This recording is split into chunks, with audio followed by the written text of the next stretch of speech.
بسم اللہ الرحمن الرحیم۔ اور اس پر قرآن کی آیت بھی ہے، اس پر نبی کی حدیث بھی ہے، اس پر صحابہ کے واقعات بھی ہیں۔ اللہ قرآن میں فرما رہے ہیں، اے نبی لو انفقت ما فی الارض جميعا ما الفت بین قلوبهم، لو انفقت ما فی الارض جميعا ما الفت بین قلوبهم ولكن اللہ حبب الیکم الایمان۔ اے نبی اگر آپ چاہیں ان لوگوں کے دلوں میں آپس میں محبت ڈال دیں، ان لوگوں کے دلوں میں پیار محبت آ جائے، اتفاق آ جائے، ان کا دل جڑ جائے، یعنی پوری دنیا کا مال و دولت اکٹھا کر دو، ان میں دے دو، تقسیم کر دو، تب بھی آپ ان میں محبت نہیں ڈال سکتے تھے۔ ولیکن الفت بین قلوبہم، اے نبی ان کے دلوں میں محبت اللہ نے ڈالی ہے۔ ولیکن اللہ جی الف بین قلوبہم، اے نبی ان کے دلوں میں محبت ہم نے ڈالی ہے، اے نبی ان کے دلوں کو ہم نے جوڑا ہے۔ صحابہ کرام ایمان قبول کرنے سے پہلے ایک دوسرے کے دشمن تھے، ایک دوسرے کے جانی دشمن تھے، خون کے پیاسے تھے، لڑنے جھگڑنے والے تھے، لڑائیاں کرنے والے تھے، 100 سال تک چھوٹی چھوٹی بات پہ لڑنے والے تھے۔ جب ایمان قبول کیا اب ایک دوسرے کے ایسے چاہنے والے بن گئے، اب ایک دوسرے کی خاطر اپنی جان قربان کرنے کے لیے تیار ہیں۔ آخر وجہ کیا ہے؟ تھوڑی دیر پہلے خون کے پیاسے تھے، جو ہی ایمان قبول کیا، جو ہی کلمہ پڑھا، اسلام میں داخل ہو گئے، کون سی ایسی چیز ان کے اندر آ گئی کہ جس نے ان کے دلوں کو جوڑ کے رکھ دیا؟ کون سی چیز آئی ہے؟ وہ دین آیا ہے۔ جب دلوں میں دین ہوگا دل جڑیں گے، اور جب دلوں میں دین نہیں ہوگا تو دل جڑیں گے نہیں۔ آپ خاندان کا جائزہ لیں، آپ گھروں کا جائزہ لیں، آپ معاشرے قبیلے کا جائزہ لیں، جہاں پہ لڑائی جھگڑا ہوگا، جہاں پہ انبن ہوگی، جہاں پہ چاکیاں ہوں گی، اس کی وجہ کیا ہے؟ اس کی تہ میں جائیں، کھود کریت کریں تو آپ یہ کہنے پر مجبور ہوں گے یا دین کی کمی ہے، بس دین کی کمی ہے۔ آج دین ہوتا تو آج نوبت یہاں تک نہ آتی، جو اس طرح کی حرکتیں کر رہے ہیں۔ دین ہوتا تو یہاں تک بات نہ پہنچتی۔ تو دلوں کو جوڑنے والی چیز کیا ہے؟ یہ رٹ لیں، دلوں کو جوڑنے والی چیز کیا ہے؟ وہ دین ہے۔ اگر آپ چاہیں کہ آپ کے بھائی سے دل جڑ جائے، بس دین پہ آ جاؤ۔ آپ چاہیں کہ آپ کی بہن کا آپ کے ساتھ دل جڑ جائے، دین پہ آ جاؤ۔ آپ چاہیں کہ بیوی کا دل آپ کے ساتھ، آپ کا دل بیوی کے ساتھ جڑ جائے، دونوں دین پہ آ جائیں۔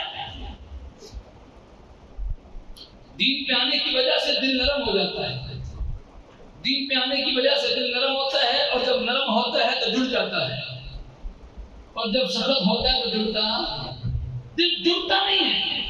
کسی چیز کو جوڑنے کے لیے نرم کرنا پڑتا ہے، ایسا ہے کہ نہیں ہے؟ اگر یہ لوہے کو آپ جوڑتے ہیں بینڈ کر کے، تو وہ بینڈ ایسے نہیں ہو جاتا، پہلے دوسرا لوہا گرم کر کے پگھلا کے اس پہ ڈھلتا ہے، آپ دیکھتے نہیں ہیں وہ سرخ ہو جاتا ہے، پگھلتا ہے تو جڑتا ہے۔ ایسے تو نہیں جڑ سکتا نا، وہ پگھلتا ہے، پگھل کے اس نے آپس میں ان کو جوڑ کے رکھ دیا۔ جب دل نرم ہوں گے، جب دل ایک دوسرے کے لیے پگھل جائیں گے، جڑ جائیں گے، اور جب دل نرم نہیں ہوں گے تو جڑیں گے نہیں۔ دل سخت گناہوں سے ہوتا ہے، دل سخت اللہ کی نافرمانیوں سے ہوتا ہے، دل سخت قرآن کو چھوڑنے سے ہوتا ہے، دل سخت کفر و شرک سے ہوتا ہے، دل سخت حرام کھانے سے ہوتا ہے، دل سخت غلط دیکھنے، غلط بولنے، غلط سننے سے ہوتا ہے۔ ان ساری چیزوں کو چھوڑیں، دل نرم ہو جائے گا، اور دل نرم ہو جائے گا اللہ کی قسم گھروں میں سکون آ جائے گا۔ اللہ فرماتے ہیں قرآن پاک میں، ان الذین آمنوا وعملوا الصالحات سيجعل لهم الرحمن ودا۔ فرمایا کہ ہم نے اگر کسی کے دل میں محبت ڈالی ہے تو انہوں نے 2 کام کیے ہیں، ان 2 کاموں کی وجہ سے ان کے دل میں یا لوگوں کے دلوں میں اس کی محبت ڈال دی۔ میں اکثر اس کی مثال دیتا ہوں، یاسر صاحب آپ نے شیخ عبد القادر جیلانی کو دیکھا ہے؟ کبھی ان کے مزار پہ گئے ہوں آپ؟ کبھی گھومنے پھرنے والے ہیں؟ شیخ عبد القادر جیلانی کے مزار پہ گئے ہیں؟ میں خواجہ لیلوری نہیں پوچھ رہا، شیخ عبد القادر جیلانی کا مزاج عراق میں بغداد کے اندر کبھی جانے کا اتفاق ہوا؟ اچھا ان کو کبھی دیکھا ہے آپ نے؟ رشتہ داری ہے، ان سے آپ نے پڑھا ہے، ان سے قرآن سیکھا ہے، کبھی ملاقات ہوئی ہے؟ اچھا کبھی ان کی کتابیں پڑھنے کا اتفاق ہوا؟ نہیں۔ محبت ہے نہیں، وجہ کیا ہے؟ صرف نام سنا محبت دل میں کیوں آ گئی؟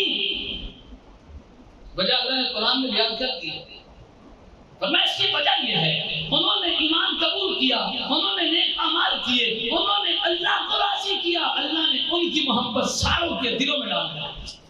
اب دیکھا بھی نہیں ہے، پڑھا بھی نہیں ہے، ان سے کچھ سیکھا بھی نہیں ہے، ان کے ساتھ رشتہ داری بھی نہیں ہے، ان کی قبر تک کی زیارت نہیں کی، پھر بھی ان کی محبت ہم سب کے دلوں میں۔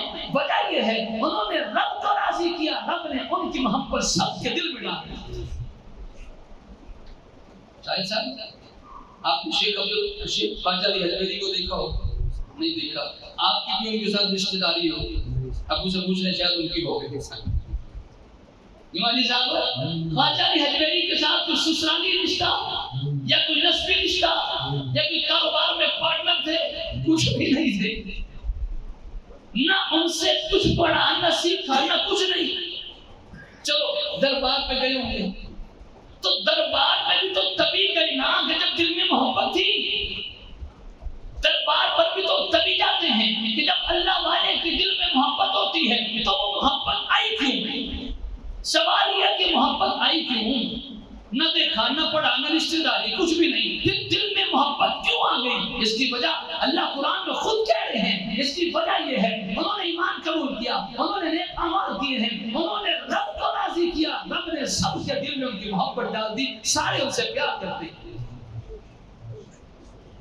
اگر ہم چاہیں کہ ہم سے بھی سارے لوگ پیار کرنے والے بن جائیں اور سارے لوگ آپس میں پیار محبت سے رہنے والے بن جائیں، طریقہ ہوئی جو 1400 سال پہلے بتلا دیا۔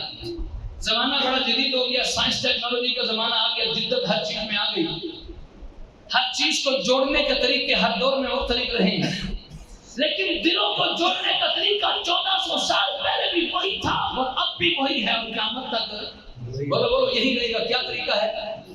دین کے ساتھ جڑ جائیں۔ ہم چھوٹی چھوٹی بات پہ تانے دیتے ہیں، ہمارے اندر برداشت کا مادہ ختم ہو گیا، چھوٹی چھوٹی بات پہ گالن گلوچ کرتے ہیں، ہم چھوٹی چھوٹی بات پہ کسی کی ماں بہن کو ایک کر کے رکھ دیتے ہیں، 5 روپے کا نقصان نہیں ہوتا اس کے گھر تک پہنچتے ہیں۔ نبی پاک صلی اللہ علیہ وسلم نے ارشاد فرمایا المسلم من سلم المسلمون من لسانه ويده، کہ صحیح اسلام والا، صحیح مسلمان، صحیح مومن بندہ وہ ہے جس کی زبان سے اور جس کے ہاتھ سے دوسرے مسلمان محفوظ رہے۔ بس بھائی یہ دیکھ کے ہماری وجہ سے کسی کو زبان سے تکلیف تو نہیں ہو رہی، ہمارے ہاتھ سے کسی کو تکلیف تو نہیں ہو رہی۔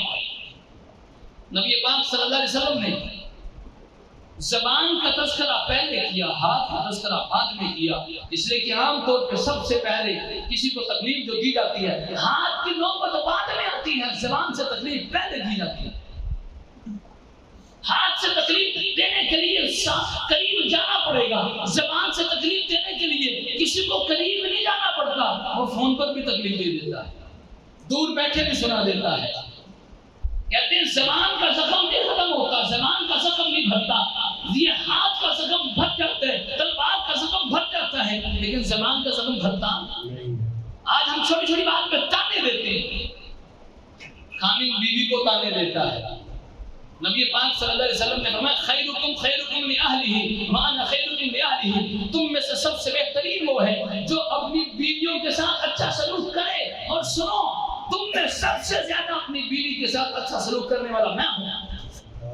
حضور فرما رہے ہیں کہ جنہوں نے بیک وقت 9 بیویاں اپنے پاس رکھی ہیں، 9 بیویوں میں کبھی بھی مار کی نوبت نہیں آئی، ہر ایک کے حقوق ادا کیے، ہر ایک کی دل جوئی کے لیے ان کو خوش کرنے کی کوشش کی ہے۔ تو حضور کیا فرما رہے ہیں؟ اپنی بیویوں کے ساتھ اچھا سلوک کرو۔ تم میں سے سب سے اچھا بندہ وہ ہے، سب سے اچھا بندہ وہ ہے جو اپنی بیویوں کے ساتھ اچھا سلوک کرے، اور فرمایا میں سب سے زیادہ تم میں اپنی بیویوں کے ساتھ اچھا سلوک کرنے والا ہوں۔ تو چھوٹی چھوٹی بات پہ بیویوں کو تانے، بیویوں کو دھمکی نہ دیں، بیویوں کو دھمکی نہ دیں، چھوٹی چھوٹی بات پہ تانے، ڈرا دھمکا کر لوگوں کی باتوں میں آ کر بیوی کو تنگ کیا جاتا ہے تاکہ لوگ کہیں یار فلاں تو بڑا یار کمال کا خاوند ہے، اس نے تو بڑا ٹیگ کر کے بیوی کو رکھا ہوا ہے۔ ارے یہاں کوئی فوجی آرڈر تھوڑی چلے گا، گھر کا نظام ہے، میاں بیوی کا رشتہ ہے، یہ قانون سے نہیں چلتا، یہ آرڈر سے نہیں چلتا، یہ پیار محبت سے چلتا ہے۔ یہاں پر دبانے کی کوشش کی جاتی ہے، اس کو پیس کے رکھ دیا جاتا ہے، رہی گئی کسر کچھ ساس نے نکال دی، کچھ نندوں نے نکال دی، کچھ خامن نے نکال دیا، بیچاری مظلوم ہے۔ اور کبھی ایسا بھی ہوتا ہے کہ سارے گھر کا جھگڑا اس کی وجہ اور سبب وہ بیوی بھی بن جاتی ہے، کبھی ایسا بھی ہوتا ہے ادھر ادھر کی باتیں سن کر ساری خامن کو لگائی اور بس آپس میں لڑائی کروا دی۔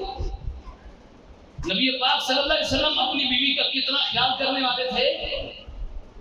ایک مرتبہ تہجد میں اٹھے اور جب تہجد میں اٹھے صبح کا وقت، بیوی پاس سوئی ہوئی ہے، نبی پاک صلی اللہ علیہ وسلم کی پیاری بیوی لاڈلی بیوی سیدہ عائشہ پاس سوئی ہوئی ہے۔ حضور اکرم صلی اللہ علیہ وسلم اپنے کمرے سے اٹھے اور بغیر جوتے کے باہر نکل گئے وضو کرنے کے لیے۔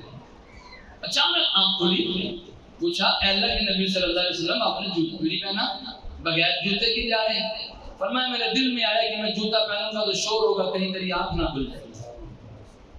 دیکھیں بیوی کا خیال کتنا، نماز کے لیے تہجد کے لیے اٹھ رہی، فرمایا جوتا اس لیے نہیں پہننا کہیں تیری آنکھ نہ کھل جائے، تیری نیند نہ خراب ہو۔ اتنا خیال کرنے والے حضرت مولانا اصغر حسین دیوبندی رحمۃ اللہ علیہ ہمارے بزرگوں میں گزرے ہیں، وہ اتنا خیال کرنے والے لوگوں کا کہ جب کبھی فاحشہ عورت طائفہ عورتوں کے محلے سے گزرتے، زانیہ عورتوں کے محلے سے گزرتے، وہاں سے گزر ہوتا اپنے جوتے اتار دیتے، جوتے ہاتھ میں پکڑتے تاکہ خاموشی سے گزرو۔ کسی نے پوچھا حضرت یہاں سے گزرتے ہوئے جوتے کیوں اتارتے ہو، کوئی مقدس جگہ تو نہیں ہے؟ تو میں اتارتا اس لیے ہوں جوتوں کی آواز اندر تک پہنچے گی، ان کے ذہن میں ہوگا کوئی ہمارا ڈیل کرنے والا آ رہا ہے، ان کے ذہن میں آئے گا نا، چونکہ وہ اس قسم کی عورتیں ہیں۔ اب جب یہاں سے جوتے پہن کے گزروں گا اندر آواز آئے گی کہ کوئی گزر رہا ہے، ان کے دل میں تھوڑا سا بھی خیال ہے کہ کوئی ہمارا کہاں کا ہے، کوئی ڈیل کرنے والا جی جو ہمارے ساتھ غلط کام کرے، بے حیائی والا کام کرے، وہ آ رہا ہے۔ فرمایا کہ تھوڑی سی بھی بات ان کے دل میں آ گئی اور باہر آ کے دیکھیں کہ میں ہوں تو ان کو تکلیف ہوگی، میں ان کو بھی تکلیف نہیں دینا چاہتا، میں یہاں سے جوتے اتار کے گزرنا چاہتا ہوں۔ ایسے بے ضرر انسان کہ کسی کو بھی تکلیف دینا پسند نہیں کرتے۔ حضرت مولانا حسین احمد مدنی رحمۃ اللہ علیہ ٹرین میں سفر کر رہے ہیں اور اس ٹرین میں لمبا سفر تھا، ایک ہندو بھی بیٹھا ہوا تھا اور مولانا حسین احمد مدنی کے ساتھ کافی لوگوں کا مجمع تھا، ان کے ماننے والے، ان کے مرید، ان کے شاگرد، بڑے لوگوں کا مجمع ساتھ ٹرین میں۔ ایک ہندو بھی بیٹھا ہوا، ہندو بیت الخلا میں گیا ٹرین کے، فوراً واپسی آ گیا۔ پتہ چلا کہ واپسی اس لیے آیا کہ ٹرین کا واش روم گندا ہے، صاف نہیں کیا ہوا، اس لیے اس نے کیا کچھ نہیں، ایسی واپسی آ گیا۔ مولانا حسین احمد مدنی وہ ٹرین کے واش روم میں گئے، دیکھا کہ واش روم گندا ہے، اندر جا کے سارا واش روم صاف کیا پانی کے ساتھ اور آ کر اس ہندو کو کہنے لگے کہ جاؤ اب صاف ہو چکا ہے سارا کا سارا۔ جب ہندو نے یہ منظر دیکھا کہ ابھی تھوڑی دیر پہلے گندا تھا صاف ہو چکا، پوچھنے پہ پتا چلا صاف کس نے کیا، مولانا حسین احمد مدنی نے۔ ان کے اس اخلاق کو دیکھ کر جو تھوڑی دیر پہلے ہندو تھا اب اسلام قبول کر کے مسلمان ہو گیا۔ تو یہ اخلاق تھے۔ تو آج ہم چھوٹی چھوٹی باتوں پہ تانا دیتے ہیں، اینٹ کا جواب پتھر سے دینے کی بھرپور کوشش کرتے ہیں، ایک تھپڑ مارے تو دو مارنے کی کوشش کرتے ہیں۔ اللہ رب العزت نے ارشاد فرمایا کہ اگر انسان اس طرح بن جائیں تو یہ انسان جانوروں سے بھی بدتر ہیں، ورنہ جانور بھی ایسے ہیں جو خود تکلیف برداشت کر لیں گے لیکن دوسرے کو تکلیف نہیں دیں گے۔ ایسے بھی جانور ہیں، بکری کو بھوک لگے گی، بکری اپنا پیٹ بھرنے کے لیے کسی دوسری بکری کو نہیں کھائے گی، اس کو ٹکر نہیں مارے گی، اس کو تکلیف نہیں دے گی، کھڑی رہے گی۔ بھینس کو بھوک لگے گی کھڑی رہے گی، کسی کو نہیں مارے گی، کاٹ نہیں کھائے گی کسی کو. ایسے بھی جانور ہیں. آپ نے سنا ہوگا کہ شیر، چیتا یہ چیڑ پھاڑنے والے جانور ہیں، لیکن جب ان کا پیٹ بھرا ہوا ہو پھر نہیں چیڑ پھاڑ کرتے. ایسے بھی واقعات ہیں.